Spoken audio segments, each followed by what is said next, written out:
Hey, this is Dave. Matt. And Zap. From the Old Dirty Basement, here to tell you about Best Authentics. So Best Authentics is a sports memorabilia and entertainment memorabilia business here in Central PA. They're located in Camp Hill, PA. Yeah, you can get like custom sports memorabilia, something that's signed, or if you have a jersey that's signed, have them frame it from the new basement or the old. Darren from Best Authentics will hook you up. Not just any Authentics, it's the best Authentics. That's correct. Yeah, so definitely check them out at the PA Farm Show. The Pennsylvania Christmas and Craft Show is going on there from November 30th to December 4th, which is Sunday.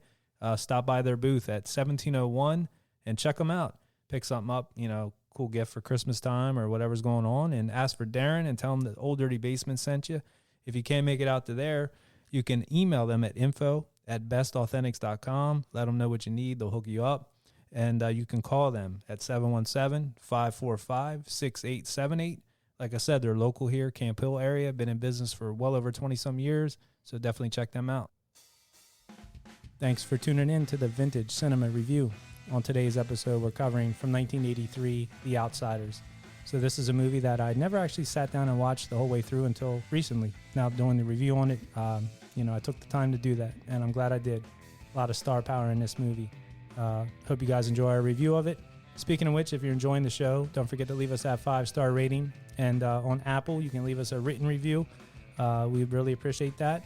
In the show description at the bottom, we have a Old Dirty Basement merchandise store. You can buy sweatshirts, t-shirts, all that cool stuff. With the holidays coming up, maybe a gift for somebody. So head on over there and pick something up. Don't forget to find us on Facebook and Instagram at Old Dirty Basement. Give us a follow there as well. And sit back, relax, and enjoy from 1983, The Outsiders.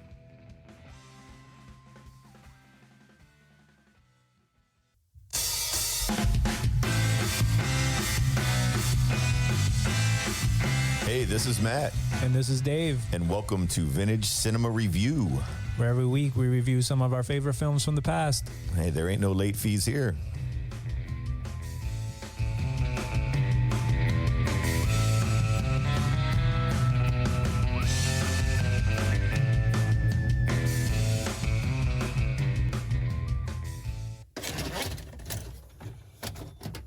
Hey, yo, what's up, fellas? Long time no see. What's going on? Man, it's we remixed the remix and it's back to normal. Yeah.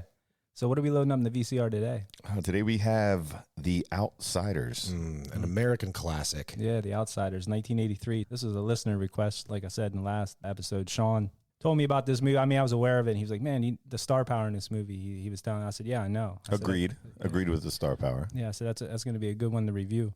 The Outsiders, like we said, 1983. Actual release date on this was March 26, 1983. It was PG with a runtime of 1 hour and 31 minutes. It was directed by Francis Ford Coppola. So that's pretty big time. Big name. I think I heard of him. Yeah, I think so too. I'm just adjusting my mic here a second. All right. Okay. There we go. You good? Yep. Directed by, like I said, Francis Ford Coppola. Screenplay by Kathleen Rao. Based on The Outsiders, the book by S.E. Hinton. And it was produced by Gray Fredrickson and Fred Roos. So Zap was saying earlier that he did read this book in grade school. Oh, did you read the book? Required reading. Oh, yeah. Okay. Oh, yeah. So this book, ironically enough, like this is for what I think is just such a pure Americana movie. Yeah. Or whatever. Like this book has been subject to banning and controversy from the gate. For what reason? Because this is the telling the story of these conflicted youth, dead parents, murder, gang fighting. Gangs. What year was the book written? Like, what year did it come out? Was it of the era, like the 60s or 50s? Or this is 65, I think, when the movie... So the book was published, coincidentally enough, in 1967. Okay. And it was written for the time period of 1965 in Tulsa, Oklahoma. Right. So... And that's where it was. The movie was filmed in Tulsa. Yeah, that's right. We got that out of the way because we were going to go there next. Okay. That's right. All right. Yeah. So, sorry about that. We're already going there, but I'm happy to talk about this. No, go for it. Yeah. So with this book being published 2 years after it was written, this was published when S.E. Hinton, the author, was 18 years old.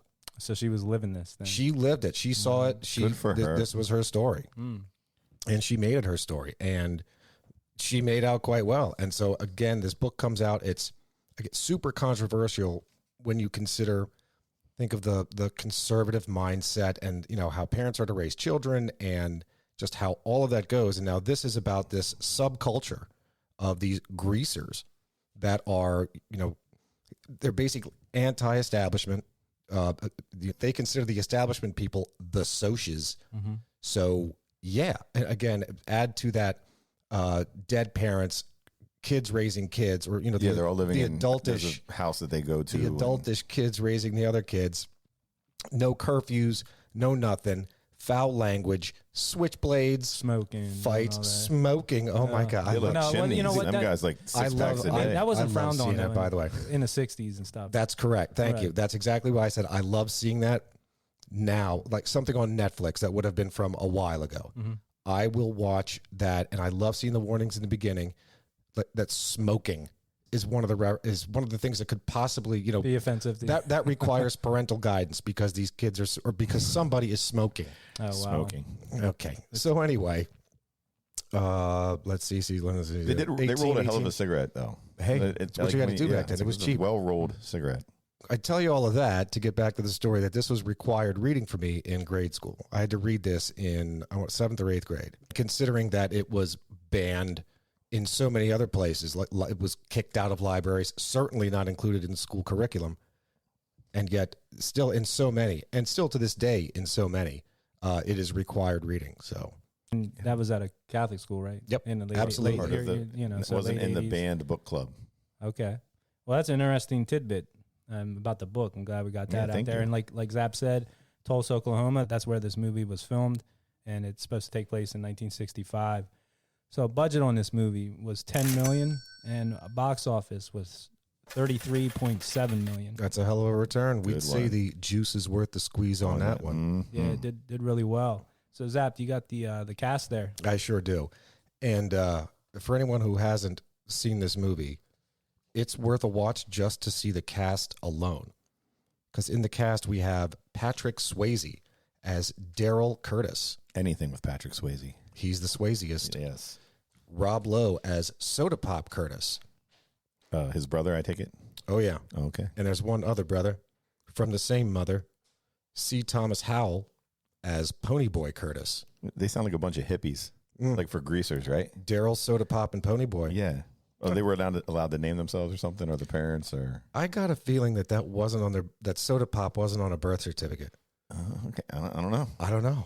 Who's this? Wait, but who's this is to the know? roaring '60s, man. You know, Yeah. hey, anything goes. I'm saying like the parents were probably some hippies, or weren't they into the? No, there were no hippies yet, No, the parents were dead as fried chicken. but they still had to name the kids. Yeah, that is true. I got a feeling that Soda Pop and Ponyboy was not included on the birth certificate. Well, Yeah, they- so you think there were real names like, Yeah. actually on their birth certificate? Because don't Pony Boy say something like that? Like, 'cause he's like, oh, my He parents. did make a comment on Yeah, that. he's like, my parents let us name, or like they were really cool and they call me Pony Boy and Soda Pop. Fascinating. Maybe I'm gonna have to rewatch for that, but I So believe But he did say that. So. I feel bad for either of those kids because those are going to be the kids that aren't able to find their own special personalized little license plate at the amusement park that they can put Right. on the back of their bicycle when they get home. All right. yeah, they're not at They got Hershey them Park. names like Kanye's his dad. They always give him weird names. Yeah, You know, Yeah. they're celebrities. poor kids will never You should get a name your license kid plate. Celebrity. Yeah. We also have Matt Dillon as Dallas Winston, Ralph Macchio as Johnny Cade. I thought you were gonna say Johnny Cage, and I was thinking Johnny- like Karate Kid, Well, that was But it's not. Mortal Kombat. Yeah. right? Cade. Yeah, that's Mortal Kombat. but Johnny Cade. We have Emilio Estevez as Keith Two-Bit Matthews, Tom Cruise as Steve Randall, Glenn Withrow as Tim Shepard, Diane Lane as Sherry Cherry Valance, Who's Dave and I were talking. She was gorgeous Oh, in this yeah. movie. One of the prettiest. You know, it's interesting. I'm sure she is. Mhm. She did this one movie, and we've talked about this, I think, in a previous podcast. She or did two. come up in Beetlejuice, I think. That's it. So she Mhm. came up in Beetlejuice. She played in this movie, and this is the one we spoke about in Beetlejuice. It was a movie called Unfaithful, Yes. where she cheated on her husband with Yes. this whatever, dark hair, dark eyed, dark That's skin. the name, Unfaithful. Yeah. Just, I mean, this, this whatever, her lover, her husband was Richard Gere. And I don't know, man, like watching that movie Turned you off to her. just made me think, like every time I see her, every time her name comes up, I just think to myself, she's a whore. From You're the a movie. whore. From that movie. I'm Yeah. telling you, like, it was so vivid just seeing this woman doing what she was doing, just run around and just, oh my God, it just, But she was it killed me. She was in another. I get it. It's a movie. I get it. But she was in another movie with Richard Gere. I mean, maybe 4 or 5 with Richard Gere.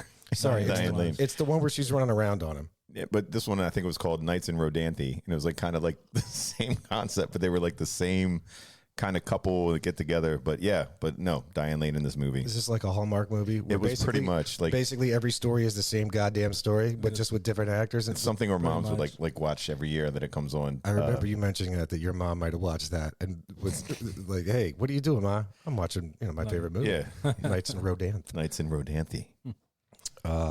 Let's see. Oh yeah, back to the cast. Leif Garrett as Bob Sheldon, Darren Dalton as Randy Anderson. Did he play for the Phillies? Yeah, that was Darren Dalton. Darren That same Dalton. guy? No, I don't think so. Oh, okay. Or he might have been. Was he the on the final fight? Was he like the big guy that went against Patrick Swayze? Because it might have been. No, I don't think. No, It was because him. he would have been a lot younger. Maybe I think for any there was Phillies fans out there. I'll have to check in. I know, like my wife's family, they're all Phillies. So I'll look it up on Google. Yeah, have them Ask call in and Yeah. put a comment. Darren Dalton. I think he owns Cedar Cliff Pizza. Oh, yeah. I think you're right. we went to high school with that Yeah, we went guy. to high school I with think him. you're right. What's up, Darren? What? Mad props to D. Dalton. Let's see. We've got Michelle Mayrink as Marcia, Gaylord Sartain as Jerry, Tom Waits as Buck Merrill. Isn't he a singer? Singer, yeah. Yeah, Tom Waits. Yep. Mm-hmm. And Will Smith Will as Smith. The store clerk. the store clerk. Now, that's a shame what he did at the Oscars. Yeah, I cannot Still, believe that. I mean, that's ridiculous. Look, you say the wrong thing, you're going to get the slap. Although I think that was staged as hell. As hell. Yeah. So back to the cat, Leif Garrett. At that time, I know he was like a child star. Was he like a singer and stuff? Was he like very popular at this time? Do you I know think? this name. Like, I know the name Leif Garrett. He was like a heartthrob, like one of those guys. Like I think he was a singer or something. I in keep the thinking of Leif 70s. Erikson, like the Viking that Right, no. discovered like fucking Norway or something. Isn't Leaf Garrett, isn't that a type of chewing tobacco? It might be. Ooh, Leaf Garrett. ooh. Yeah. You might be right. But Leif Garrett, I think he was like kind of like in like along the same lines of like the Partridge Family, that type stuff, like that. I mean, not part of the Partridge Family, but in that era. Gotcha. And he was a teenage star singer and stuff like that. Heartthrob. Yeah, Leif Garrett. You looking something up? Yeah, there? he's saying, I was made for dancing, which, no, quite. I mean, definitely not in our wheelhouse. Looking for but- someone to love New York City nights. He was big. Right. I know the name just from that. Big and terrible. Yeah. Yeah. Interesting. So also included who just had minor roles. Sophia Coppola, who was Francis Ford Coppola's daughter. Wow. That's the kid who, so I'm sure we'll get to this in the movie, but when the three of them are in that convertible and they're sitting at the diner, the drive-through or whatever, eating their meals, this is like the first meal that that Pony Boy and Johnny have eaten in like days. The little girl that comes up to the the little car. girl that comes Oh, out and okay. Get asks, out of here. Give me asks- can I borrow a nickel or a asks quarter? for 15 cents. 15 cents, what it was. Yeah. And finally, like, this is while, Matt Dillon is screwing around with a gun. Putting his shit- oh, that was a close one. Yeah. Sure. Okay. Also in this movie was the author herself as a cameo, S.E. Hinton. Yes. She played the role at the nurse. Yes. As the nurse near the end of the film. Yes, I did read that. Who was Cherry's friend in the movie theater, Diane Lane? What was her name in the movie? Marcia? Yes. Isn't that the girl that was in... Michelle Mayrink? Yes. Wasn't she in Real Genius? Real Genius. No. Stop. I should know this. As the his girlfriend. Is that, I mean, am I thinking of the wrong person or no? Well, I know you mentioned that to me, and I don't know if we ever. You're saying this is the girl who was sanding her floors and just was always on like jacked high up on energy. caffeine. Yes. That's who he the was same thinking, girl. but I don't know. Michelle Marinac, is that her name? Meyrink. I remember this name coming up, so you're probably right because that name sounds familiar. Yeah. That's her. Son of a bitch. Who knew? Shame on me. Yeah. Shame on me. I should have known that. I mean, she looks totally different. That's one of my favorite goddamn movies. Son of a bitch. Yeah, see, I pointed that out to Dave. I spotted it. I was like, man, that can't be the same. I was like, this movie's so old. And I was like, wait. Kudos to It's you, just Matt. the movie. Kudos to you. 83. Thank you. and- Welcome back, Matt. Thank you. Yep. Taking So, a nap. so Matt, you got the synopsis. Actually, you do say a brief synopsis, but this is more like the actual novel itself. Good. Oh yeah. You got to add that part. Oh, okay. Because it didn't print for whatever reason. All right. This is a classic story of kids on the outside of society. On the streets of Tulsa in 1966, teenagers come two ways. If you're a soc, you've got it all: money, cars, a future. But if you're a greaser, you're an outsider with nothing but your friends and a dream that someday, somehow, you'll finally belong. The Outsiders is Francis Coppola's powerful film, S.E. Hinton's classic youth novel. With lyrical, imaginary, and dramatic intensity, Coppola captures the emotional essence of Hinton's story and shows how it really feels to be caught between childhood's innocence and adulthood's disillusionment. Ooh, big word. Starring in this story filled with hopes, fears, bravery, and rebellion is a cast then on the brink of stardom. A who's who of some of today's most successful and popular young talents. Tom Cruise, Top Gun and The Color of Money. Matt Dillon, Rumblefish, The Flamingo Kid. Emilio Estevez, Repo Man, The Breakfast Club, and Wisdom. C. Thomas Howell, The Hitcher and Soul Man. Oh, that's a forgotten movie. God. Yeah, I forgot about that. Oh, God. What a good movie. Just to get to college. That's crazy. What a great- Yes. I forgot about C. Thomas Howell. C. Thomas Howell. Diane Lane, The Cotton Club. Rob Lowe, About Last Night. And The Karate Kid's Ralph Macchio. He was probably the biggest one at that time, right? Was that? Okay. Do Karate Kid. Yeah, none of them did anything Do really a yet. damn thing. Yeah, none of them did. Losers. Coppola, while remaining faithful to the spirit of Hinton's novel, imposes a larger-than-life dimension of the characters. The Outsider takes place in an enchanted moment of time in the lives of all these boys. He says, I wanted to catch that moment. I wanted to take those young street rats and give them heroic proportions. Heroic and unforgettable, like Rebel Without a Cause, The Outsiders gives us an inside close-up look at the tumult of adolescence. Nice. Tumult. Tumult. Tumult. I like tumult in my milkshake. Yeah, tumult. Tumult is definitely a word. If Yeah, it's like tumultuous, tumultuous. it is But having to do with tumult. I've never Tumult. seen it just tumult. Tumult like just that. seen, yeah, like tumultuous. Threw you off. All right. Let's dive into the plot on this one. Mm-hmm. So, movie starts out. It's already explained or understood by all that the Curtis brothers. That's the three of them. That's Daryl, Soda Pop, and Ponyboy. Mm-hmm. Their parents are dead, and Daryl, the oldest, played by Patrick Swayze. the Swayziest Swayze, he's left to raise and support his two brothers. And he was kind of the leader of the greasers, kind of. I think he was the one that they all He was turned the to. oldest He was the one. oldest, Mhm. the one that grew up with the grease lifestyle Right. and that knew his ways around Tulsa, who the socials were. He was the main. He was the big cheese. He was the big cheese. I actually wanted to look into the cast on this to see who was older, because He was 29 at the that time. had like who was the oldest and how it went from there. Yeah, Patrick and Swayze was. that's yes. exactly where I'm going with that, because there are times where it happens where you'll have two Mm-hmm. roles flip flop, like an older sister and a younger sister, but actually in real life their ages are different. To be clear, their ages are vice versa. I'll tell you one guy that I thought was older in this, but it was actually only 17, was Matt Dillon. Yeah, I could he's not always believe looked that. older. Yeah, he's always looked He old. definitely, to me, looked older than 17. That's what them cigarettes will do to you. Yeah, it was aging him, but Emilio Estevez, I think, was a little older. Did anybody know his age on I this? don't. I only know him 17 and Swayze was 29, and then Rob Lowe 18, and there was like a sprinkling of 20-year-olds and 19, and they were all kind of in that vicinity. What was Macchio in this? 15, 16? I think he might have been 20 as well. Oh, okay. Yeah. Wow, he looks young. Yeah. Dang. Well, So you he- think about Karate Kid, He was 32. Yeah, I mean, that was always the joke with him. Yeah, when they did Karate Kid, he was like much older. They had to I cast remember like younger kids just Right. to like Johnny was 11 when they did that. He So just wait a was second. mature. You're saying all of those Tiger Beat, Teen Beat magazines that were sporting Ralph Macchio, he was actually a mid-20s dude? Yes, yeah. creepy as He shit. was older. Like he was definitely in his 20s. No wonder the chicks dug him. That's like 90210 when we were growing up. Those guys were like 24, 25. That was Yeah. amazing. Playing high schoolers. The oldest one was Andrea. Yeah. She was 30 something. Yeah. Playing a teenager. She was like That was a like little she had her wild. master's degree and yeah. It's cool. It's cool. So anyway, meanwhile, back at the ranch, Daryl is raising Ponyboy and Soda Pop. Parents are dead. Movie starts out basically when a few Soches. These are so they get the Soch basically like they're the ones that they're straight laced. They're socially affluent. They are the ideal privileged kids. kids, yeah. There you go. The privileged, the ideal kids. They all look like they kind of went to our high school. I mean, they all had khakis on. They wore like button-up shirts and polos. Right. Always driving like the nice cars. Absolutely. Always had like a nice, a bunch of friends in the back, a good-looking girl in the car. Just guys that had like everything. Right. They end up chasing. They end up chasing around and trying to harass, pick on.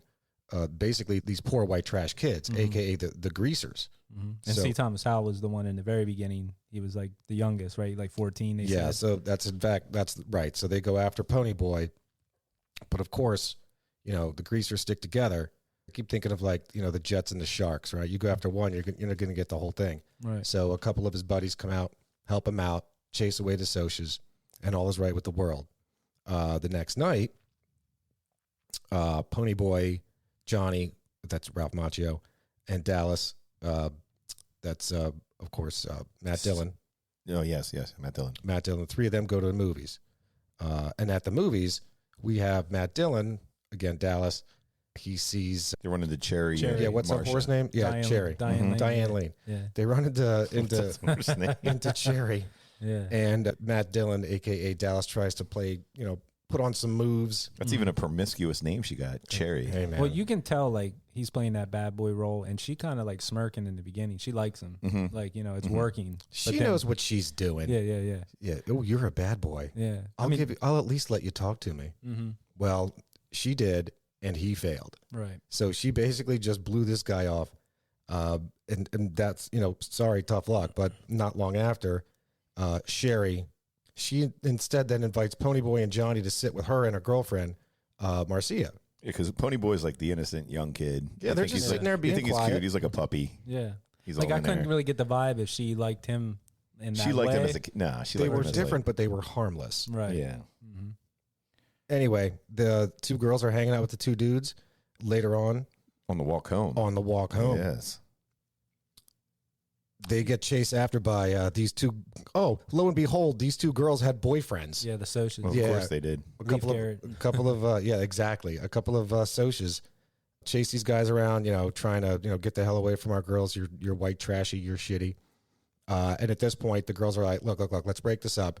Sorry, boys. We were just messing around with the greasers here. Yeah, like come on, Bob. We're going Let's get home, out of and here. we're going to go home together and just leave these greasers alone. And they go their separate ways. And also, when they were at the drive-in, Diane Lane and her friend were pissed at the guys because they were drinking in like the car. And remember they were like, Oh, that's right. Yeah, That's right. because that comes back later in the story because they're pretty drunk. Yeah, the dudes were a bunch of lushes. They had like Yeah, they they were had, walking like, around little- with like their flasks. Yeah, they were drinking, and they, Oh, man, she was like, come "I told you not to do that." Blah blah blah. I wonder if So, that was before a drinking age.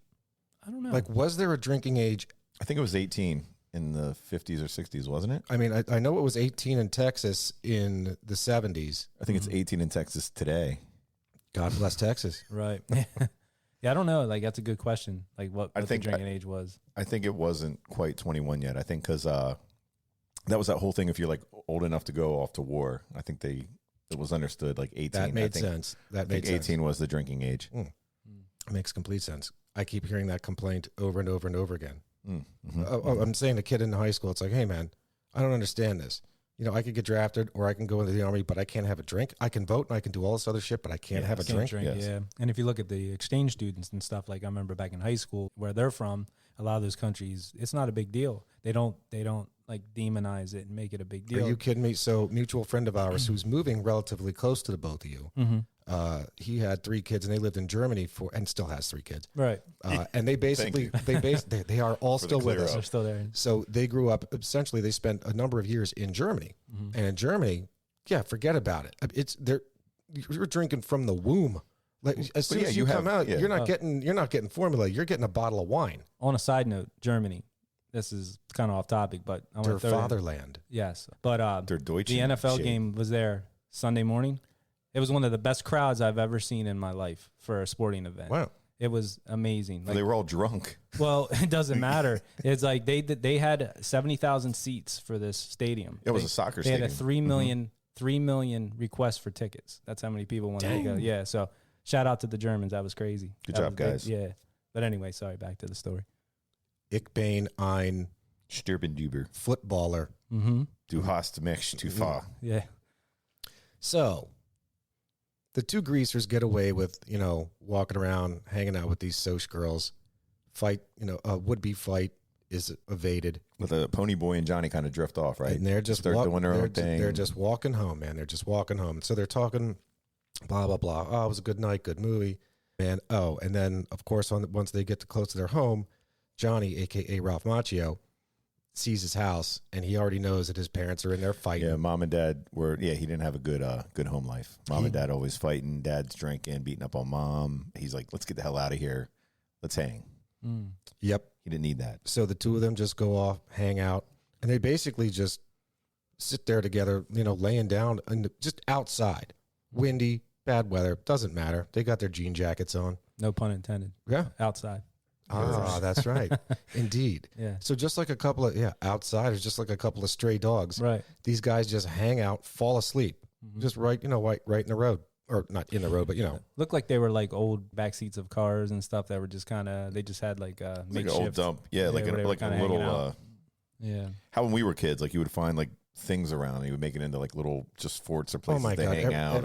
Every kid that grew up anywhere in the suburbs had found a way to make a fort. Yes. A fort out of 100%. something. Hell, even if you grew up in the city and you could find your way to a parking lot or like an old abandoned industrial building, you would find your way to build a fort. Oh, for real. Yeah. I used to just make homeless people like stand around and put a blanket over top of them. Awesome. And that's how you would do it. That's awesome. That's one way to do it. I can pay you in Swedish fish. Yeah. You're holding a sign, so just hold this blanket instead. You already got a box. Like, let me just sit under it. So speaking of homeless, so while our fearless friends here are sitting there just lamenting and this is Johnny and Pony Boy again. Johnny and Pony Boy. Okay. Still, they're so sad about. Go. I'm sorry. Hey, go ahead. No, I'm not. Go. Is it funny that Ralph Macchio's name's Johnny in this, and that's his arch enemy, and then Karate Kid? I just thought of that. I don't know, because we're calling him Johnny, and I'm thinking It circles yeah, back. Yeah, Daniel's son. But anyway, go ahead. Focus power. Yeah. So these two sad in life. One doesn't want to go home to hang out with or to be there when his parents are fighting. They just sit there, Understandable. pass out for a bit. Then we find Pony Boy wakes up and realizes, oh shit, I got two dead parents and a brother, Patrick Swayze, who will beat the shit out of me because I'm not home. He doesn't know where I'm at, and he's responsible for me. So this guy runs home. Here I am. Sure enough, he gets scolded. He gets beat. Look, man, with both parents gone, the older brother just steps up, and he sure did. So, not surprisingly, after a good scolding, after a little bit of a beating, he runs away. Yeah, you don't want to be there. And he runs back to a sleeping Ralph Macchio, a.k.a. Johnny, and is basically like, look, man, we got to get out of here. So they walk off, and they find their way to an open playground. And here it comes. They find their way to this open playground. They're just sitting there, hanging on the jungle gym, thinking about the way back. But then you see Bob, and you see that Mustang just driving around. Yep. And the headlights. And back comes the bad guys. Yeah. So, of course, the bad guys being the Soches that come upon these guys and say, hey, weren't you messing around with our girls? We're still pissed at you from that, let alone the fact that you're still greasers. We don't like it. And now there's a part in this movie, I forget the exact quote, but one says, like, do you know what a Soch is? And then the other one says, well, do you know what a greaser is? Or back and forth. There was jokes on both sides. And then Pony Boy says something like, I'm not quite sure what he says. And then they're like, get him. and that's over by the fountain. Question for you guys. It seemed like a couple of them cars had spotlights on them on the side. Like, was that a thing back then? Like what cop would be cars? the use? Yeah, almost like seen that. they were, just their cars, these kids, but they'd have like That was spotlights more on the final fight at the end. There was a bunch of cars pulling up. and they all have those spotlights. So I'm wondering what it's for. Maybe they're trying to find Is it greasers. for hunters? Maybe because they're hunter, they hunt out there in Tulsa. I don't know. I mean, you're out in the woods, and this is likely before, street lights everywhere. Mm-hmm. I mean, you just were on. This is also in Tulsa, Oklahoma. Yeah, So their highways and byways and back they're roads not and whatever, bright. not bright. Right. It'll probably be an old dirty mailbag thing. We'll probably get somebody that'll Yeah, like give us the answer. to Yeah, that. if anyone knows anything about the spotlights on old cars, in please let us know. Oklahoma. Yeah. Well, it just became like a state probably like a couple of years back. So like John Wasn't said, that long. there was no roads, Right. or like Zap said, there was no roads. Yeah. Well, anyway, so the two pissed off boyfriends come back with three of their friends. Yeah, they're running with a posse now. Yeah, it's a There's just posse. these two kids that are what, 14 and 16. What were their ages? They're teen-ish. They were young. Yeah, they were young. They were like the youngest, and they roll up on them, scare them shitless, and they start running. Yep. They chased down the two greasers, and poor Pony Boy is almost drowned in the fountain. Yeah, they knock Johnny down. Johnny's sitting there on the ground, and he sees Pony Boy getting shoved in and out of this water. He's Yep. looking and he's looking. He's and getting a swirly in the fountain. then Yeah. he goes and grabs his His switchblade. knife out of that. Yeah. And he's switchblade. thinking about it for a while because it takes a little bit. And he knows if he goes there, something bad's going to happen. Mm-hmm. Now, I don't understand that part because what happened to all the other guys? Did they just run off? Of course they all ran off. Yeah, you pull out a knife. You know what I mean? Yeah, but, man. but what I'm saying is like they didn't run to the cops right away, or like it seemed to be a while. I Like, don't know. Did they go back home and like go to bed? I don't know if they really gave a timeline because that all happened. Like they pretty much left town that night. Yeah, you're right. They Machio run. and- Yeah, they run. Yeah, and I can see what Johnny. you're saying. Like you're questioning how were these guys sitting there, and there's blood is just coming. Yeah. out. Yeah, but it seemed like I'm they sorry, we fell. didn't even- It we seemed like didn't an even hour get to that later. part. So we Right. didn't get that part. Okay. But I do want to address that, Matt. I really do. So, as you know, Johnny's got knocked down, but he sees Pony getting drowned, getting swirlies in the fountain. So Johnny comes up, stabs Bob, kills him. Dead. Dun dun dun dun. Dun, dun, dun. So now all the socias run away because hey, we got this guy I get coming to her apartment that and a part blood makes sense. stain on the carpet. Right. Annie, that part makes sense. I get that part. they didn't have mobile phones. They didn't have even a payphone around. These guys just scattered. But in the middle of town, wouldn't you run to the police station? There got to be a police station within. Well, they were out. Like we said, it's a rural area. Maybe they're not. And who's to say that they weren't engaged in illicit activity? Yeah, they were Maybe probably- they were out drinking. So if Yeah. you're an underager and you're out that could boozing, be. Yeah, that's a good point. That's a good point. I get that. that, and they're probably in shock. Everything that happened, they got to go collect their thoughts, and then. But I would don't think know. there would be a APB out within 2-3 hours of that. I mean, like you said, there's no internet, there's no cell phones, there's none of that stuff. Right. They're not taking pictures. I don't know. It just feels like it took a long time. Yeah. So that dally where he was staying, he was like at a bar, and then what? Was that his? he lived upstairs at a bar. So yeah, so these two run to Dallas. Mhm. They need guidance, right? So they for damn sure don't want to run to Patrick Swayze because he'll just beat some ass. he will beat the shit out of both of them. He already beat the shit out of Pony Boy when he came home late. So why wouldn't he just beat the both of them? Right. And let's not forget he's the Swayziest. Mhm. He could beat all of them. Right. He was the Chuck Norris of Tulsa, Oklahoma in pretty 1965. much For pretty sure. much. Yeah. So Dallas, anyway, he goes, "What did you guys do?" And then Johnny was like, "I think I killed somebody. I killed a Soch, right?" Yep. And Dallas is saying, "Okay, it's cool. This is what we do. And Yeah. This is what we do. So he gives him a money. He gives him $50. $50 and a gun. and directions. Oh, is Yeah. that? Can you do that? What was $50 in 1965? Easy. It's on the spot here. Yeah, I'm just. I mean, a roundabout from the last. Off the top of my head, given last conversation, That's what I'm saying. I would say $3.75. I'd say $1 back then is worth $3.75 today. Okay. Okay, so you're. If I had to bet. Mhm. Now maybe during our next commercial break, I will do the calc and get back to you on that. But roughly. So yeah, I mean, $50 for Was a lot. greasers back then was a lot. That's a Yeah. big money. Yeah, for sure. Enough to take care of them while they run away to the church up Mhm. in the sticks in Oklahoma. Yeah, so they make their way to a hiding spot, right? So they go to this old abandoned church, cut their hair with a switchblade. Like this isn't scissors. No. And this movie was, I Okay. I know that Matt's going to come in at some point at many points and explain like how poor the acting was, which it was. Not the acting. No, I just want to say how poor that part was because Johnny comes from the store and saying, "Look, man, I got all these groceries, but I they got Couldn't get bologna. scissors. they got pictures of us everywhere or something like that." He says they know what we look like, so So they cut their hair. chop their hair like an inch, Yeah. and then Ponyboy gets his hair dyed with peroxide, like blonde. But they look exactly. There's nothing different about these kids Nope. Right. at all. And it's like, oh man, we gotta hide. Look, We're incognito. I know. Well, look, it's not like they had the the COVID where you could wear a mask and that's socially acceptable. Yeah. Back then they would think that you're the robbers in the cops and robbers scenario. Yeah, they didn't really. You're right. They didn't change the look that much. But I just thought it was dumb. And Yeah. Francis Ford Coppola. So, just well, nothing. It's true. I'll take that a it's step further. disappointment. So this guy goes to whatever the stores in town, gets bologna, bread, a book. The guy was able to buy a book, Yeah, but Gone with wasn't the Wind. yeah, Gone but with the wasn't Wind. able to buy a pair of scissors. Scissors, yes. Come that's what I on, said. man, come on. So so with that book, they got time to pass, right? They got to wait for the heat to settle down. Yeah, they got some playing cards. They got a book. They got what else did they have there? Just stuff to Like keep them food and stuff occupied. to Yeah, get some by, food. How did they refrigerate the bologna? Bologna's already cooked. Yeah. I mean, that'll last. Yeah, you can probably leave it Outside, out. like okay. Come on now. I don't know. You man, look, if that food's cooked, all refrigeration does is slow the would-be bacteria growth. So it's going to get. I mean, you've seen food get moldy. I'm sure we have all seen food get moldy while in a refrigerator. Yeah, I don't think All that bologna does ever. is I slow don't the think bologna process. ever gets moldy. So and Right, there's yeah. part two. It's all salted. There's so much salt and shit in Yes. bologna, which is essentially a hot dog, by the way.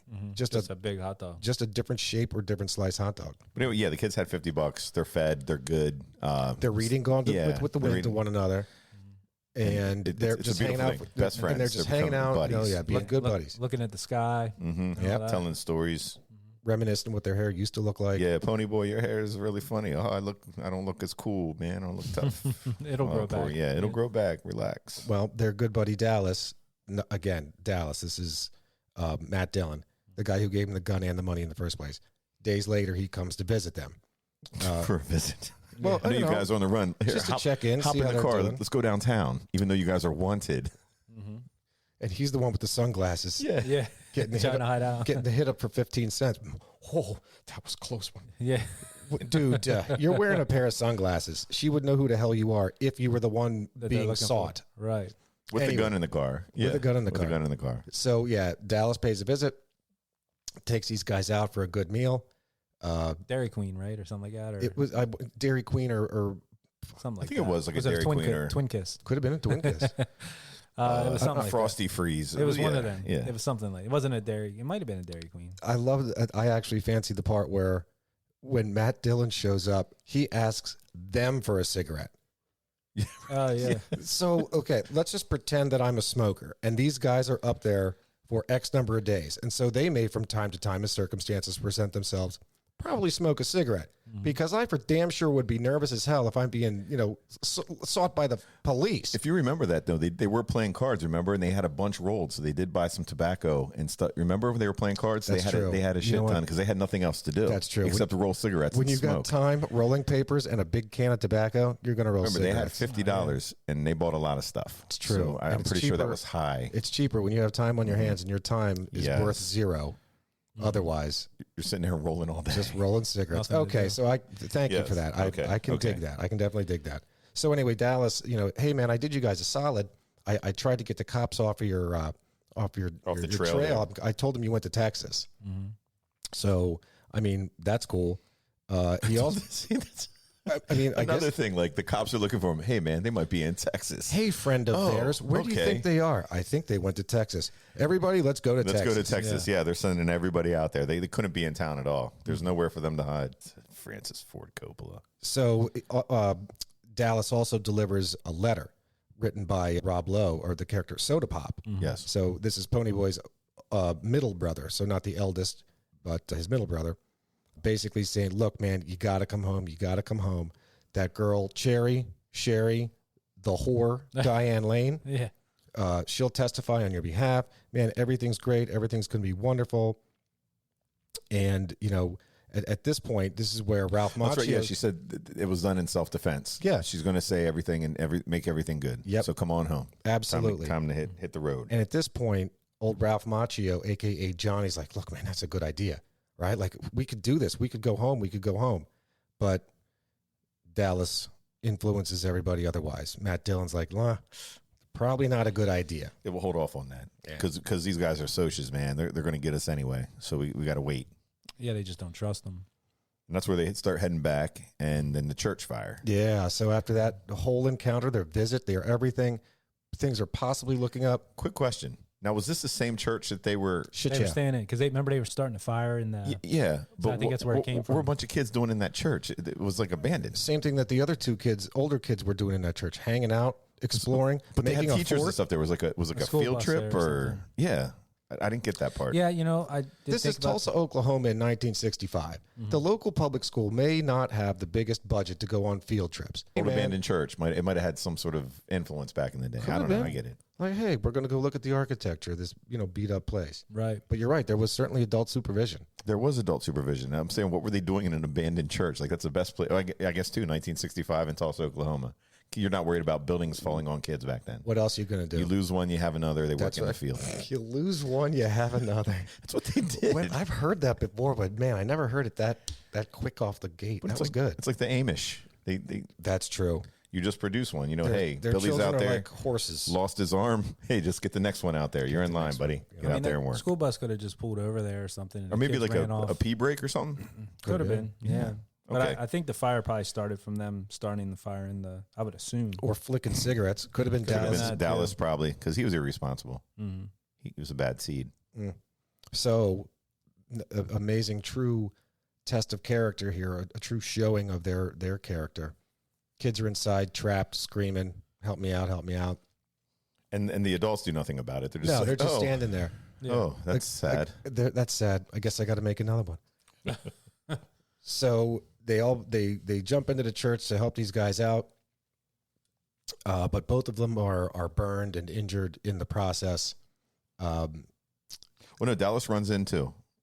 All three went in? All three went in. Okay, yes. I just remember the two going in. Pony Boy goes in first, right? Or is it Johnny? I think Pony Boy. He goes in and then he chases and then Johnny runs after him. And he's like, we got to get these kids out of here. And then Dallas is up there like, come on, guys, what are you doing? Yeah. Like, get back to the car. Get in the car. Then he gets so mad and he sees his friends in there that he runs in. He's like, dude, avoid police. Avoid being seen. Interesting. Well, he made a comment, I don't know if it was before this part, about how you got to just take care of yourself and this and that. Something like that. Along the lines of like, you got to be kind of selfish if you want to survive and all that. So, but again, with the book or the movie, the likelihood of this happening, it just seemed odd. I was like, what the hell's the church they're doing in that they were hanging out at? So Johnny and Pony Boy go in. Dallas like, all right, whatever. But in the meantime, Johnny breaks his back. Fire's burning these old ass beams. Beams collapse. Yeah, they get the last kid out. Beams collapse on him. Break his back. Pony Boy. So anyway, breaks his back. He ends up going to the hospital. I think all three are en route. I'm sorry. To be clear, he required medical attention, which took him to the hospital. The other two, of course, are going to go for smoke inhalation, et cetera, et cetera. And what was Dallas was there? He seemed to be in there longer too. Did he break his arm, or I didn't understand that. He was in there for a bit, man. He was definitely in there. Because remember, Johnny and Dallas were still. Pony Boy was good. He was probably enjoying the smoke. That's right. So I don't know what he was doing. Pony Boy was fine. He just had some, whatever. Right. He probably smoked more than his face looked worse than anything. Yeah. Than he would have otherwise inhaled from that fire. Right. But Johnny was horribly burnt and in restraints. I guess he broke traction. Traction is what I was looking for. He broke his back, and that's not good. Right. And he knew he would never walk again. The guys come and I'm rushing the story. No, not at all. So what they did was considered certainly a heroic thing. It put him in the local paper. Like, hey, remember those two guys we were looking for that we thought were, murderers and terrible? Well, as it turns out, they saved a bunch of kids. So it kind of probably saved them in a way. Good press. And typically any press is good press, but in this case, this was really good press because it was good press. But after that, how did that part lead up to the big battle, like the battle royale with the Socias and the Greasers? Where did that all stem from? Or they were planning that for a while? I think let me think about that for a minute. Because I didn't get where that happened. After all this. Yeah, after all this, Pony Boy comes home. Probably because of the murder and the... Oh, that's right, because of the murder of Bob. Yeah. But wouldn't the cops want to be handling that? That's right. I would think that... They want justice. Like street justice. Yeah, they want street justice. I just couldn't imagine showing up to a fight with khakis on and like... sweater. The one guy had like a nice polo. I didn't know if he was Just going. came from the yacht club. Yeah, like I don't know if once they're I don't know if they're going golfing or what. I mean, you're rich. not a Don't you have fight. other outfits you I can know, wear to like fight? a t-shirt at least. I would dress as a greaser and just kind of like maybe throw him infiltrate off. 'em. Yeah. Yeah. I'd be like, oh, who are we fighting? Hey, that dirt's not real. What are you doing? That's so funny. Like pretending I'm changing like something in the car. Right. Hey. I just moved here. Yeah, I'm putting a new flex capacitor in. Yeah. Where are you from? Sochtown. Yeah. Yeah, none of them for Tulsa, Oklahoma. Don't they have accents there? I mean, I've never been there, but these guys had like there was no accent on accents anybody. At all. No. I don't know. I don't know when Western kicks in. It'd be more Oklahoman, and then again, maybe it just maybe became a state. I don't know. They were all like just coming in on wagons from Good different question. areas. Like, what is an accent from there? Like, would it be kind of like Fargo, that type? That's nowhere near North there. I guess Dakota. that's up north. But that's not too far. So yeah, I I wonder. don't know. Yeah. Like, Interesting. So if we Mailbag, have mailbag. mailbag. If we have Yeah. anybody from the Oklahoma area, Yeah, if let you us could know. yeah, maybe even call in and give You us could your do an accent. impersonation. We'll put it on the air. Yeah. There you go. Thank you. Yep. So later on, Pony Boy and 2-Bit. Don't forget, 2-Bit is Emilio Estevez. Who is Charlie Sheen's brother? Yes. Even though they have two different last names.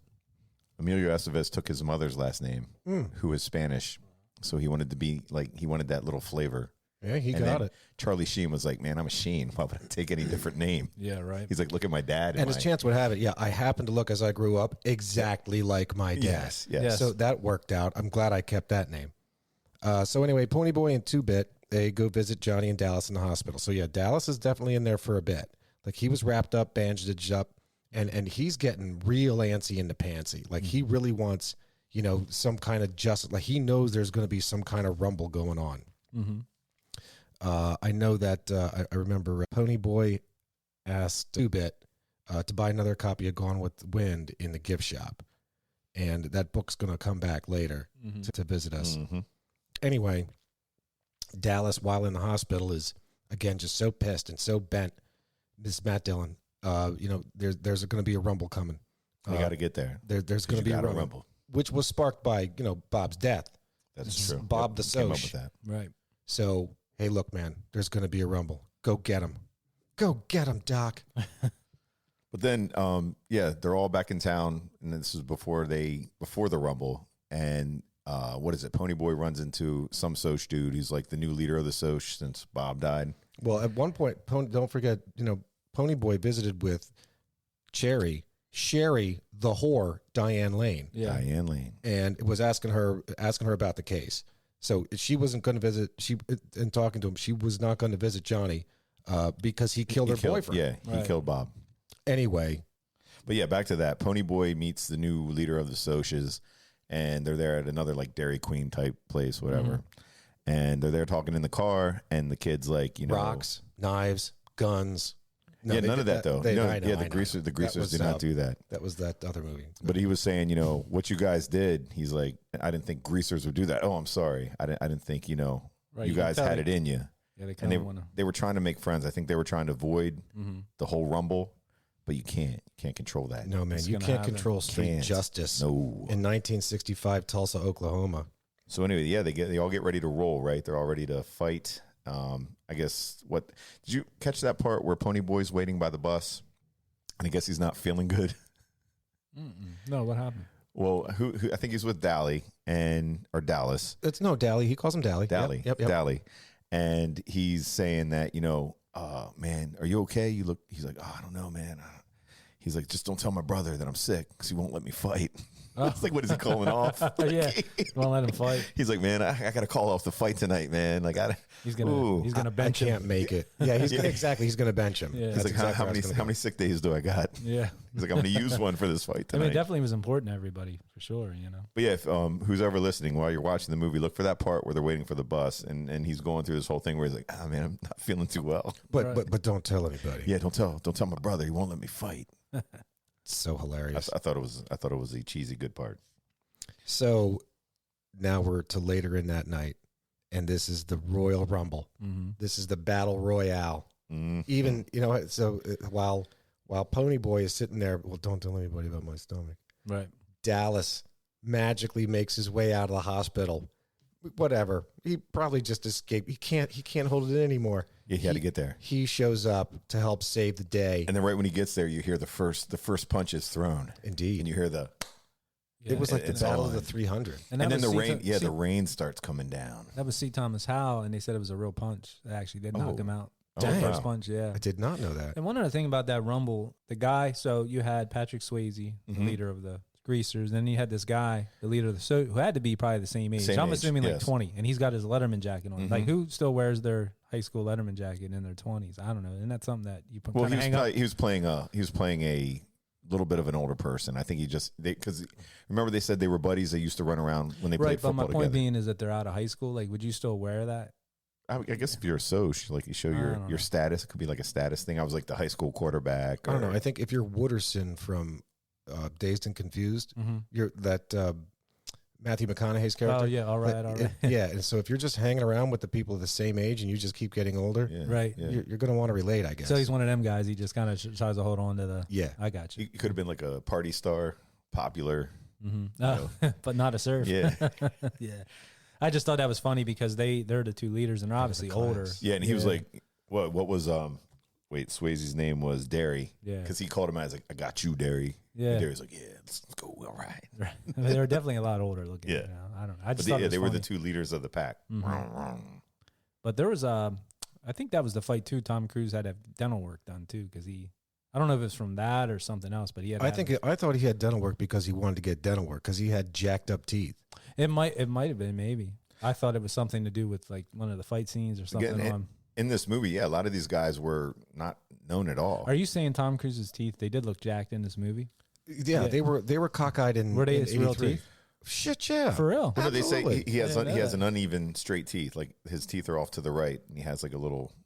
His teeth aren't straight with his face. There's the one that overlapped the other ever so slightly. His front tooth, that was that way until he got him fixed later on. I did not know that. Yeah, okay, so maybe that's what. But there was a local dentist in that Tulsa area. They got a picture with him. I guess I read a little fun fact. Back then, they called him Tom Rowboat. Then it wasn't until he got his until he got his teeth fixed. That's when they started calling him Cruise. When was Risky Business? After this, correct? For sure, after this. So, yeah, so none of these guys were actually big at all. Not at all. None of them. This movie made their stardom, and we'll certainly talk. We'll certainly get to that once we finish with this plot. For sure, yeah. So after this Rumble, it was a great fight though. Like for the Rumble, great fight. Nobody dies. Rain starts coming down. They're rolling through the mud. Yeah, that was cool too. I dug that part. That was very 1965, I guess. It reminded me very much of a Sharks and Jets fight. Yes, very very much. But yeah, they all rumbled. It was a clean fight, I guess they said, because that's what Cherry was saying. She's clean enough. Nobody died.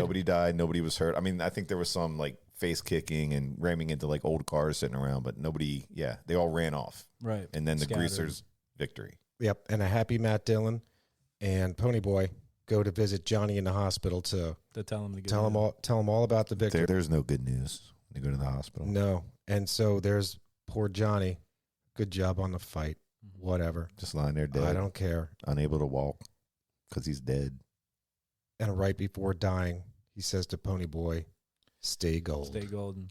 So that's a reference back to, I don't think we talked about when they were at the church. They were outside and watching the sunrise or sunset. I forget which one. And he was saying about, did you ever like really take time to take notice of the clouds and the colors and all that? And they were talking about how they never really took notice of that.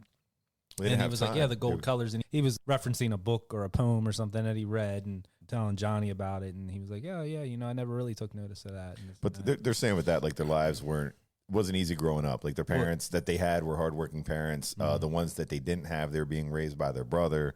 The other kids all seemed to like just live in that house. They all took care of each other. They didn't have time. Oh yeah, absolutely. To sit and watch Well, Ralph Macchio did reference that was the first time he left town to go to hide at that church. He's like, "This is the farthest I've ever been away from home." Yes, exactly. So that's amazing. I mean, he just had to kill somebody to get there, but and jump on a train. Yeah. I think about that, man. So as a kid, like I remember seeing that in movies or shows or whatever, or cartoons, and I just remember thinking, man, that'd be just so cool. We could actually do it right down the street. Well, that's true. That's From here, true. you can actually do it. That's right. You got the stockyards right down there, or the not stockyard. It's the yard. Yes. Yard. It is a yard, but like if you go drive by there, sometimes in the morning or whatever, when they're parked, they have the doors wide open. I don't know where Jump them on trains. it. Them trains got a lot of graffiti on. I don't know where they go, but the ones down here you're talking about. Well, if people have time to sit there and spray paint a train, and if it's slowly moving, if it's slowly moving, you should be able to jump on. Yeah, Unless true. you're saying that they just park and people are Well, painting. they have to park and paint it. Yeah, I don't think you're painting well. Right. That'd be pretty cool. Right. There's a fun fact about that yard since we bring it up, and I'm happy to bring it up later just to say something about it. But in the meantime, poor Johnny dies. And a very distraught and disgruntled and angry and frustrated Dallas. Dally is pissed. He is pissed, so angry. How could this happen to my buddy? How could this happen? Done lost his shit, man. Well, what better way to make up for that than to go rob a store? Right. So he goes and robs the store, and he gets shot by the owner. Well, he breaks his gun out. Correct. Okay. Yes. Okay. Yes. I don't think if he would have pulled the gun out and been shit crazy, I don't think he would have been shot. Fair. But shot by the owner nonetheless. Yes, he starts I don't running think out. the owner didn't get him, right? Yeah, he did, because you see him bleeding when he makes the phone call. Oh, I thought the police. Yes. There shot was him. blood on, like, He's like, Daryl, I need you, man. yeah. Oh, you're need right. you. Yeah, but then he got shot again. I got you. Okay. Well, So no, that's when the he goes. So he goes. cop justice. Yeah, Yeah. cop justice. He goes. So the thing is called suicide by cop, and this is where you basically go in front of any one or more police officer and you wield a gun. With a weapon, yes. They will shoot you. Yes. Like, don't bother. Pretend. Don't think for a second that they're not. And I don't care what's going on where with whatever kind of things about whatever that have caused people to hate the police and all this kind of shit. Now they all got cameras and stuff. I promise you, you start waving a gun in front of a cop, they will fucking shoot you. You will Yeah, be dead. absolutely. Yeah. There will be no tasers used No. on a gun show. No. Fun fact: that gun that Dallas was carrying was not loaded. It was an empty gun. So he just wanted to die then. Yeah. Well, he was carrying that empty gun through the whole thing. Remember, he even shot the one person, pop. Yep. That was going into the store, Yes, and you heard the yeah, click. yeah. And I was like, "Who the hell?" And that was at the doctor. It was at the doctor, hospital. yes, Yeah. He yes, pointed at yep. him. Yeah. But yeah, he was nuts, man. He lost it. Man, so we just had two tragic losses, Johnny and Dallas. Well, later on, Judge. Oh, no, wait, hold on, real Go quick. ahead, before take your time. Hey, we're just talking about plot here. Go for Did it. you Did we mention how? Yeah, he made that call, and the guys know. Oh, hey, Dally's going to the park, so they have the whole gang running out there. Daryl Daryl. Yep. I'm sorry. Yeah, Daryl. Swayze is on his way to the park to see Matt. Yeah, but Dylan. it's the whole gang. Like they all Yep. start running. That is and then correct. they see it. Like, no, it's not loaded. And you Yeah, hear they're it, trying and to then, like stop it from happening. And then the cops just like 5 or 6 shots, and he was still getting up though. He's a tough he was kid. rolling down the hill, and then, I think you needed a dramatic death. Yeah, Yeah. It looked Matt Dillon's not dying like a chump. no. It's not how he goes. Coppola. Bad job on this, man. So we're getting close to the end here. You know, as some time goes by, everything's calmed down. We find that a judge exonerates Ponyboy for having stabbed Bob. Self-defense. Self-defense. And he is, not surprisingly, placed in... Well, no, Ponyboy didn't do it. It was Johnny that did it. Johnny already dead. Yeah, Oh, but he that's- could have been. That's true. Yeah. Well, I'm sorry. That's absolutely true. For accessory Accessory. to watching Right. death. Yeah, accomplice or whatever. That's right. No, that's absolutely true. These names get confusing. Mhm. What's They the do, difference they do. between like accessory and accomplice? Is it the same thing? I think they're the same. It's the same thing. Okay. Although you might wear one, whereas the other one is right, an accessory. Accessory. Yeah, is An actually accessory to my shoes. Yeah, one is okay. standing next to you. One is something you would wear Okay. potentially. You're gonna be an accomplice while having an accessory. I guess. Precisely. Yeah. So yeah, we're judge, not guilty. As we're unwinding, so we've had the climax, and now we're in the denouement. Sherry sees Ponyboy at school, ignores him. Right. Back Yeah, to normal. jerk Right face. back to normal. Associating it up. Interestingly enough, you know, he's missed some school. He's been through he's Right. missed some school. He's been through a little trial here, a little time away. Yeah, 2-Bit was bringing his work home for him, so he wasn't missing out on any, How about any that? studies. Yeah. Thanks, Emilio. No, you guys remember that? When you were Absolutely. kids, like you're sick. You Yeah. got like your friend or your work buddy that would bring your stuff in. yeah, bring your books to you. Wrapped in a belt, Yeah, yeah. leather strap. Leather strap. Yeah. So anyway, his English teacher says, look, I know you've been away. Tell you what I'll do. I'll make you a deal. You write a story for me you write a decent enough story and you get a passing grade, you'll pass English. Alas, he's not inspired. Having seen all of this stuff, having seen death of 2 of his closest friends, he can't think of anything to write. What? Is it all that sad? I thought you said, oh, Zap. No, I could say that too because I was so taken aback by emotions. Yes, I was very emotional. It Very was. emotional. So anyway, we find later inside Johnny's copy of Gone with the Wind, this is now in Ponyboy's hands. He finds a letter that Johnny had written. Johnny, he wrote me a letter. That's true. And he reminds, he tells him the story of, it was really worth it to save those kids, it's just in me. It's just what you got to do. You got to do what's right. Just that ending part too was a shit part. Like it has like Johnny's face. And it's kind of like fading. Like it was. It's like those bad shit photos from the late 70s and early 80s. It's like here's my family photo, with but the they're all floating blending. head. And a Stevie Wonder song playing. Which was shit too. That was the worst Stevie Wonder song I've Not ever a good heard. Song. It was Not a very good song. It was interesting. Well, so anyway, he tells him, stay gold, never change, keep in touch. No, he doesn't say to keep in touch. I'm just thinking of yearbook sentiments. That stuff, yeah. So he says, never change, stay gold. That after having read that letter, now he's inspired to write his, fingers crossed, hopefully going to pass English essay.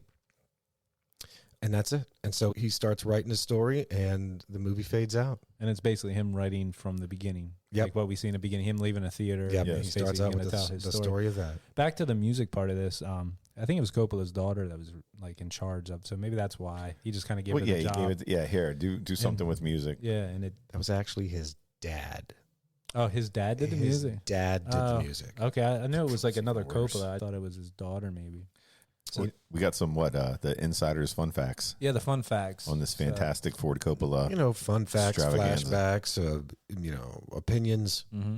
Yeah, this is where all the where we kind of get loose. thoughts, Start talking hopes, about and it. fears. Right. All kind of good stuff. So I think one of the things people always like to hear is people that could have been in the roles and stuff. It's always interesting to see. I actually watched a thing on YouTube earlier today. It was like Anthony Michael Hall trying out for a role. Mm-hmm. I actually saw one that I didn't see anywhere in any of the online spots. Leonardo DiCaprio. Which What was he, was like- really, really young. Yeah, I was Yeah, gonna say, 8. he would have had to have been young. He's was not. He's not much older than us. Yeah, they had him reading. I think he is our age. Yeah. Yeah. They had him reading for Ponyboy. Now, whether or not he was very, very young, like 7 or 8. Yeah. But Maybe that's kind of where they were going at first, and they thought I- it like way too young. Yeah. It wouldn't be right for the movie. right, But as you were saying about the auditioning, I read something about the experience for that was like really odd. It wasn't like a normal audition. Mm-hmm. They would put them in a room with like 30 other kids their age. It could have been like DiCaprio, all these guys, Cruz, all them just standing around the Swayze-matic, and they just start giving them like different parts of the movie and see how they would respond. I heard about that. Not just that. They actually switched up their roles.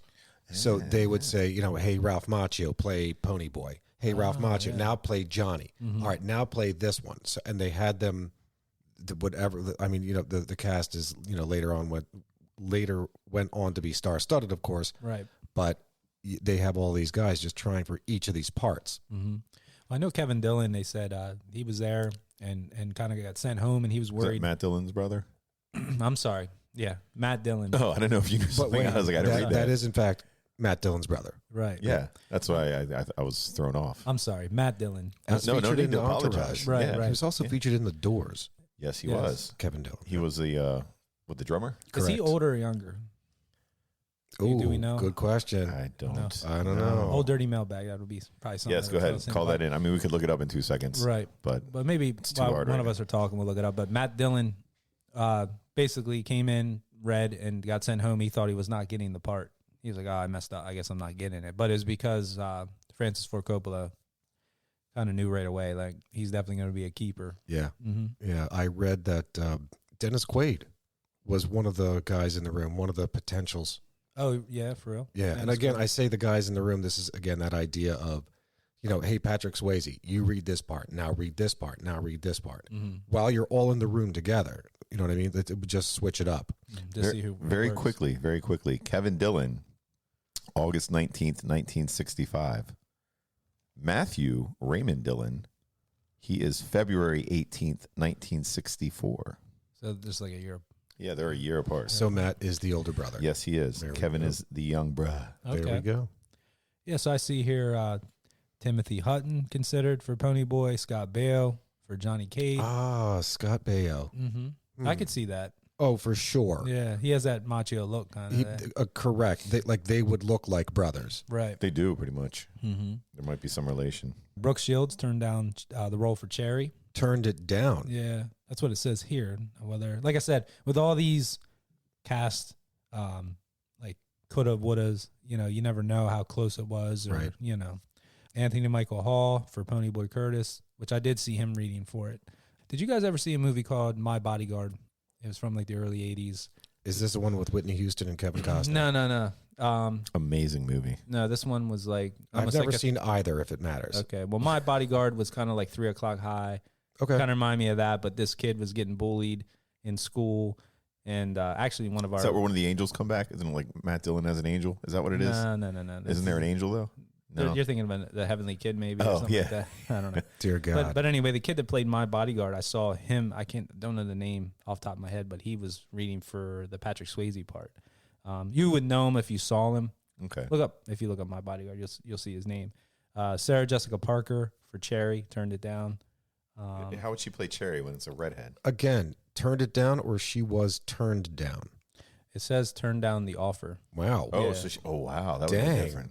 Yeah, I mean, I don't, like I said, who knows for sure with this stuff. Who the hell does this girl think she is? So she's whatever, a teenager at best in '83, doing Square Pegs, the TV show. Yes. Yeah, Square Who Pegs. the hell is she to say? I have to turn that down. I think Yeah. Sex in the City was they were getting her ready for it. Whatever. She's a hag. Oh, okay. What was it? Oh, Heather Logenkamp.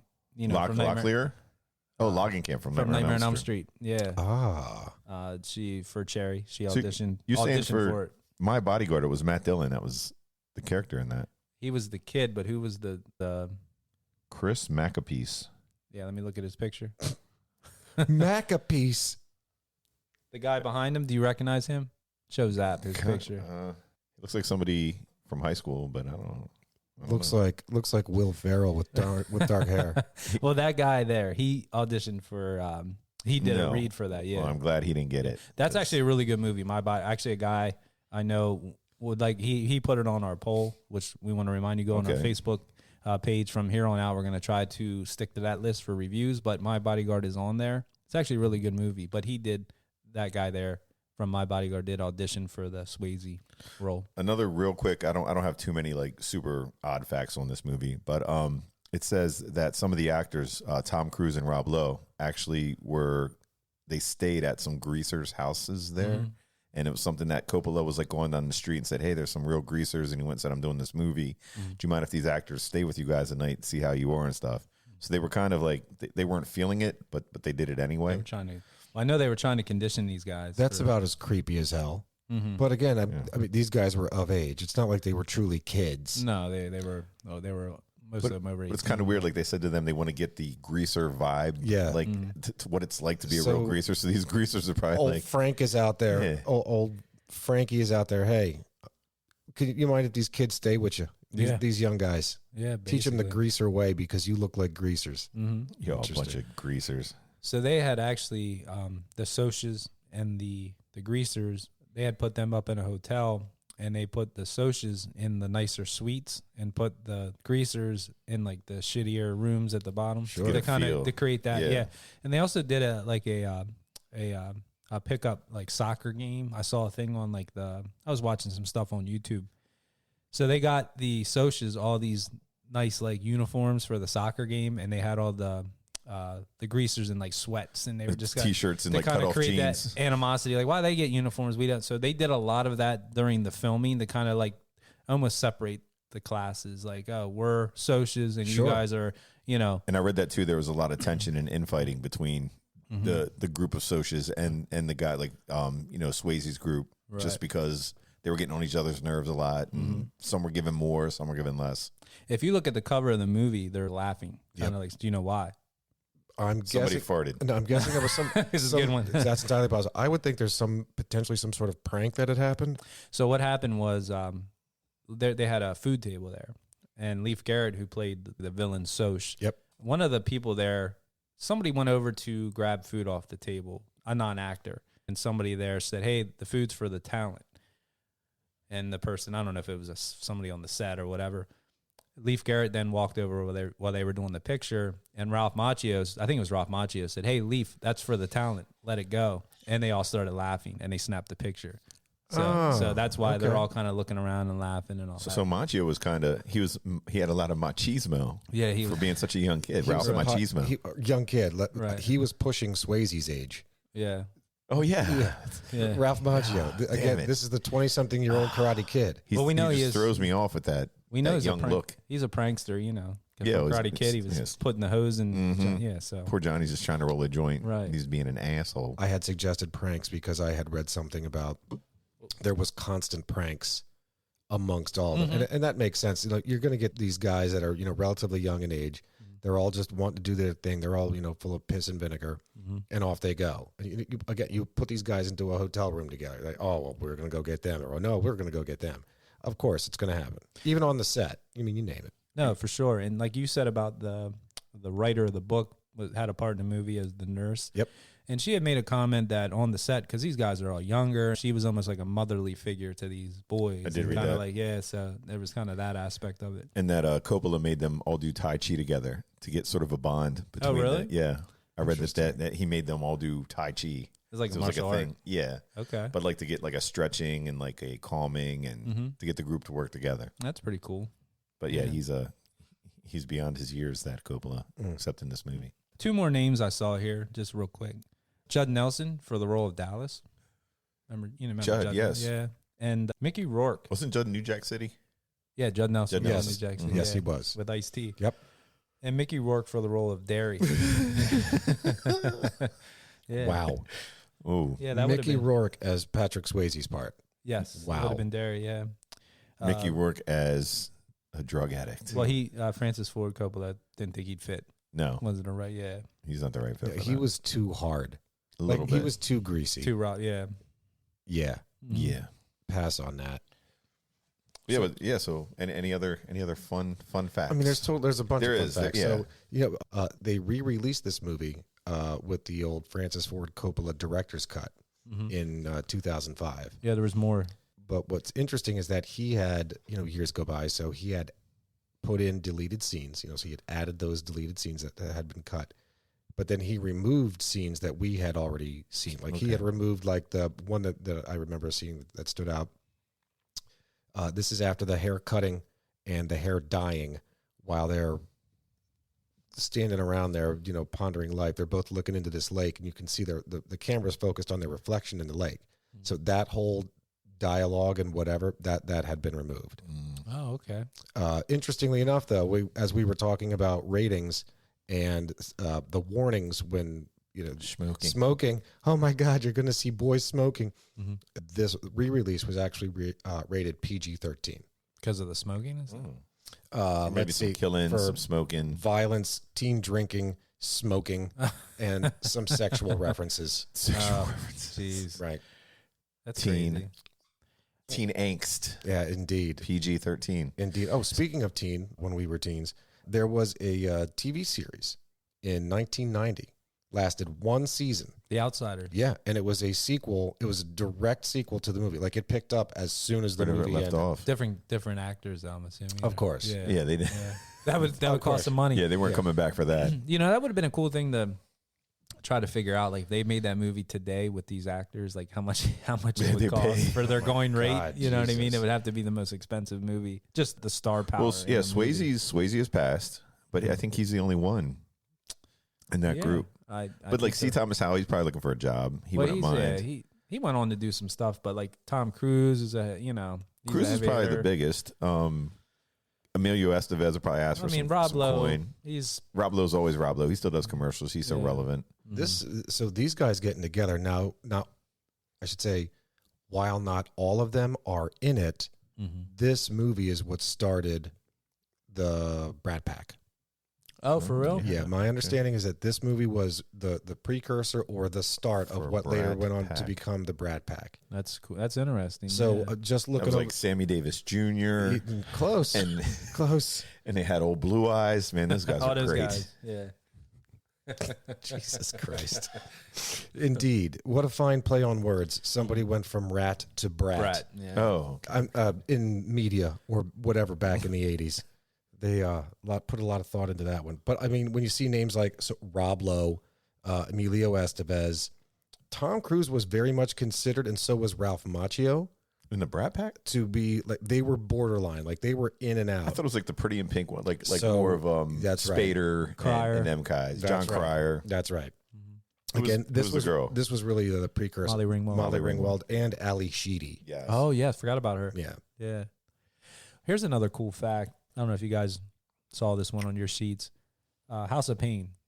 You remember House of Pain, the rap group Yes. back in the day? No, there was Everlast, there was DJ Lethal, and then there was Danny Boy. It was another rapper. In House of Pain, he bought the house from the movie. in Tulsa, Oklahoma. Yes, and he turned it into a museum. So it's like a museum. He cool. has like all Oh. kind of artifacts from the movie. Like they and all did that. with the A Christmas Story house. Is that what they did with that? Oh yeah, that thing was. In fact, fun fact: that Christmas Story house. I'm sorry to go off on this. No, quick that's tangent. cool. No, I like it. Christmas movie. Story house is currently for sale. Oh, for real? The house, Ralphie's house, is for sale as we speak right the fuck now. Well, they're coming out with a Christmas Story. Oh, the new one looks really movie, good. so, Yep. Yeah. Yep. I mean, I want to watch it just for. It You is all. gotta- you It's the gotta watch it. originals. It's the original kids Yeah. that have kids now. Yeah. So Danny Boy bought that house, Mm-hmm. and he had a bunch of his friends, I think, help him out to renovate it, and like he was taking donations. And Oh, all for kind- real? Okay. Oh yeah. Big donors included, but we're not limited to Billy Idol. Which wow, Yeah. really? Billy Idol? Is it because they love this movie, or is that what it was? Yeah, It was- they just okay. dug the movie. Yeah. Hey man, I'll give you 30 grand. Can Right. you dig it? Turn it into, and so they while the house was in shambles, it's funny when you think about it. They had to fix up the house to make it look as shitty as it looked in the movie. Mhm. That makes sense. So Fix get it down- there, yeah. fix yeah. down Fix the it house? Yeah. That's fixed Fix down down the Yeah. house. That's crazy. or shit up. Shit it Shut up. up the house. But yeah, what did you guys think? What did you think of The Outsiders? Honest opinions. I mean, I never watched it the whole way through. Like I said, I knew bits and pieces, and I mean, I thought it was okay. I mean, I think it's just the thing that saves it is the cast. I mean, there's so many people that that it made it. Yeah. Made it fun to watch. Made it fun to watch. I could see where watching it back then for a lot of people, it's like nostalgic and sentimental maybe for them. Mhm. And we talked about actually before we started recording. I think this movie probably influenced a lot of. There was a whole would you call it a subculture of people that dressed like that rockabilly style, Which is still popular today. I mean, it there's still a is, lot of people and- that Sure. You Just think- wonder- yeah, that's exactly it. I mean, you're talking, we mentioned amongst ourselves, Social Distortion, yes, Stray Cats, Brian Setzer. For sure. That absolutely created that subculture. it was all part of that, and I think that so Punk, essentially Punk, punk. right. It brought punk, that look back. right, the jeans and the t-shirt and that stuff. But no, I thought it was good. Like I was glad that I finally got to watch it. Sit down. I don't know that I would have sat down and watched this if it wasn't for doing the review on it, and I'm glad I did. So yeah. What about you, Zab? Oh, I want you to go first. Oh, okay. I shall. I was really interested in this Francis Ford Coppola director's cut because then there would be no movie to watch because it stunk. Oh, that's a good one. Yeah, I would be like, if I'm gonna cut some stuff, like that would Cut, be a lot cut of out the movie. bad stuff. No, it was such a simple movie. The story, I guess, it was based on the book, which might have been. Was it a child's book that you were? Was that from school? To be or- clear, so was it I- a novel? Yeah, so this is definitely a novel. It was Okay. written in 1965, published not long after, Okay. published in 1967, when the author was 18. When Okay. when the Yeah, woman was okay, 18, so yeah. it was published. You can kind of see it. Yeah, it seems like a young kid's story. 18-year-old, I think you're sure, still and a then young kid. Apparently, this is a girl from the streets, or maybe she was a soch. But I It just could have thought been, yeah. maybe Coppola tried to keep it directly to the book. I have not read the book, so I don't know. So maybe it was right on the book, so that's why it seems so young. Having read the book, I think it's pretty goddamn close. Okay, Well, okay. Well, that makes sense to me then. But I mean, it was something that, like Dave was saying, I don't think I'd run out to watch it, or I didn't see it growing up. It was like one of the times I actually sat down and watched it. I mean, it's. I'm trying to how to say it's a good story, but it's not something that's in my wheelhouse, I guess. But it was still fun to watch. Real quick, before I forget, I don't know if you guys came across any of this. I thought I read or heard that Francis Ford Coppola was selected. Like there was some, I don't know if it was a school or somewhere that selected him that's who they wanted to direct this movie, and they sent him the script. Did you hear anything about that? I did not, but I'm intrigued. Like they had I don't know if it was like contest, not a Coppola contest, but they were like maybe students studying literature or something, and they were like picking what director would be good to do this book, and they all banded together and were like, they picked from a list, and it was like Francis Ford Coppola, and they sent it to him, and I think I heard something along those lines. So he kind of got picked for. So did he do it for free?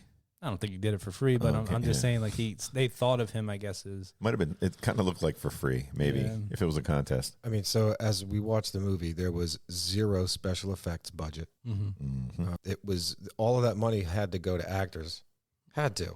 Everything was shot on scene. I can't think of any scene of any part of that movie where it was shot on a Hollywood soundstage. No, yeah, you're right. But again, these were all brand new actors. These guys weren't the names that we hear now. God, they were they're not working on those the names. cheap. So yeah, they got they were like low bids, man. That's why a lot of those big time actors that you heard of, maybe like you said before, that said like, well, no, Sarah, they weren't really any of them weren't really that big. So I guess it was a cheap movie to make. Well, he said that Swayze, like he saw him in a horrible movie, but he liked him in it. Francis Ford Coppola. With Dirty Dancing. That was after. But he saw him in some movie, and he was like, but he liked him in this movie, and so none of these guys were like lighting the world on fire, I guess. Yeah. But yeah. So anyways, a good one? You liked it? So I liked it because for me, I had read the book in grade school. Gotcha. Having read the book in grade school and then having much, much, much later seen the movie, it kind of pulled it all together. It was more for me like a flashback watching this movie, which again, my first time watching this movie was maybe 4 or 5 years ago. Yeah. So if you talk to someone when this movie came out, and maybe not even when it came out, but let's say they watched it as a kid. Let's pretend they're our age. Let's say they watch it a couple of years after it comes out, and it comes out on VHS in 85 or 86, whenever. They're 10 years old at that point. And so they're watching this and, oh, okay, this is cool. That's cool. And it becomes to them like The Goonies or Ghostbusters or you name it. That was well said. One of those 80s movies said. that they just remember. They just remember. So they'll see it. And for them, again, what you're seeing is a coming of age movie, kind of like watching these youths grow up. You're watching their struggles like, hey, man, I could be that. Or, hey, I want to be a greaser. Stuff like that. I can dig that from the perspective of someone, again, who would have seen that like that way back when. For me, it was similar to that, having seen it years later, but having read the book during my formative years. Yeah, so you just equate it to the book and bringing back memories of it. Yeah, that makes sense. That's about it. Yeah, but it was fun. I think it was, so we talked about this earlier. I think this is definitely a story of Americana that you could look back and, yeah, that shit went down. Like, that's what America was. So, again, you're going to get that nostalgic aspect and whatnot. Sure. Was there overacting? Was there poor lines? Yes. Was there? Sure. Again, it's not the best, but I mean, it certainly withstood the test of time with a lot of people. The book again remains required reading. But we're not here about the book now, all right? We're here about the movie. Right. I can't believe it withstood an hour and a half of content on The Outsiders. Yeah. But that was, the original filming, I want to say, was 2.5 hours. Yeah, he cut it. And Coppola wanted to release it at 2.5 hours. That they ended up cutting back. Well, I think I read, too, his daughter was having a viewing party or something. And he was like, no, I can't have you show I got to give you the director's cut. So that's why he went back and did the director's cut. There was something along those, like he was never really happy with all that stuff being cut out.